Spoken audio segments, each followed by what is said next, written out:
ई अछि कि मतलब एगो पति ओकर शराबी रहे है आ पत्नी के सबटा गहना जेवर सब बेच के खा जाए है। भर दिन बुझियो पियत पियत उ पिए के बेहाल रहे, पिए के पीछे में आ घर में कुछ नहीं रहे। बाल बच्चा सब खूब कानित रहे है।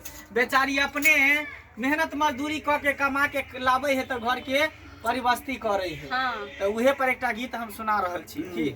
हाँ हाँ सुना सुना। ये बड़ दर्द भरल गीत छे पिया हमर दारू